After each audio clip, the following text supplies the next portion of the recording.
Welcome to the Sugar Freedom Channel. I'm Catherine Gordon. I created this channel to share how I overcame obesity more than 12 years ago, and also for accountability, because I have found that we receive what we want for others, so that if I continue to share my story and help other people lose a lot of weight and keep it off, I find that it helps me to do the same thing myself. Today's episode is the one thing I would tell people to help them lose a lot of weight and keep it off. And here it is.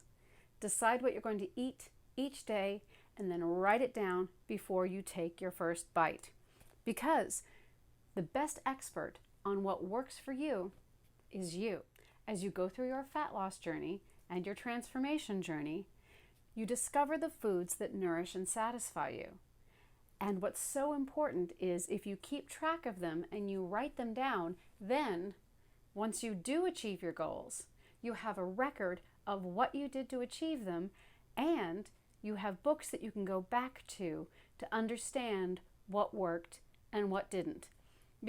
Just because I've been writing down my menus every morning for years, it doesn't mean that I don't sometimes make mistakes. And so I can go back to these books, I can go back to these records, and if I was too hungry or if I ate something that caused cravings, I have it right here and I know what to do. So how do I go about it? So right now you may know that I am going after the last 10 inches.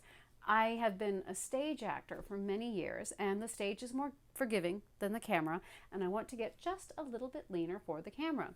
So that means that I have to keep everything very precise, very tight. I know how much and what I should eat, and I also know how much and how I should train.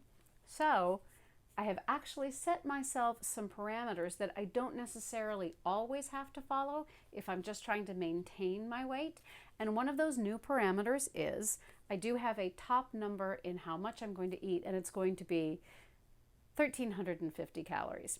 I know that number. I've been doing this for years. I know that that is the number that will work for me in order to get leaner slowly, but without causing hunger and causing overeating. Because one of the most important things that I've discovered on my long journey is that if I cut too much, if I try to eat too little, it backfires and I end up eating too much. How do I know that? Because I have this long record of everything I ate and everything that I eat. Now, one of my number one tools is abstinence from the foods that don't agree with me. Here's a quote from Benjamin Franklin. "Against diseases known, the strongest defense is the definitive virtue, abstinence." And that means I don't try to eat just a little of the foods I crave, a little of the foods that make me overeat. I eliminate them, because let me tell you, there's plenty of food out there that I can eat that doesn't do that to me, and maybe you're the same way. If there's a particular food that you crave that you just can't put down once you pick it up, it might be easier just to leave it out. And so Sugar Freedom, which is available at sugarfreedom.com, was based off of the diet that I followed, which was the elimination of all sugars, all grains, and all processed seed and vegetable oils. I have continued to modify and tighten that diet as I have become older. So it's 12 years later than when it was when I started. And so there are some things that I could eat back when I was in my 40s that don't work as well for me when I'm in my 50s. But I have a record of that and I know what to do. The most important thing I want to tell you is that I don't go hungry. I eat 2 meals a day, mostly meat, but that satisfies me. And the truth is that now that I eat mostly meat, I consume less of everything, including meat. I don't have to buy clothes as often. I don't need to buy things to distract myself from feeling bad. Impulse buys, these kinds of things, I just buy less of those things because I don't need them. But I do buy, I love books, I love music, I love art supplies. So very often I'm buying things, the money that I do spend is on things that are creative things that I enjoy, because I also want to share with you 3 words I say to myself. Replace, replace, replace. All right, that's just one word. But the idea is that if I have a craving, if I'm feeling down, if I'm feeling blue, and I find myself being pulled toward more food, I replace, replace, replace.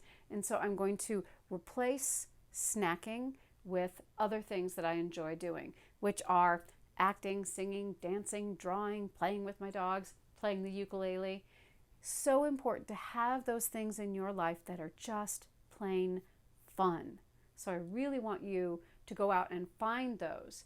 So tip number 1, decide on your menu, write it down every morning before you start eating. And then number 2, if you find yourself wanting to give into a craving or wanting to snack, replace, replace, replace with other things you enjoy. Because if you've written it down, you know what's on the menu, you know what's off the menu, and you can't fool yourself. And that, what I call the inner teenager wants what she wants when she wants it. You don't have to spend time negotiating with that inner teen because you know what is on the menu and what is off the menu. I truly hope that that is helpful today. Start writing down your menus today, keep track of them, and then when you succeed, you'll have a record of what it was that helped you lose a lot of weight and keep it off. And then possibly you will decide to share what worked for you with other people as well. Because I have to tell you, sharing the journey, sharing the experience really does help for you to stay accountable, stay committed, and stay healthy. But always remember, eat for yourself. Thanks for watching, subscribe, and I'll see you back here for more tips and more strategies on losing a lot of weight and keeping it off for good. Be well, everybody.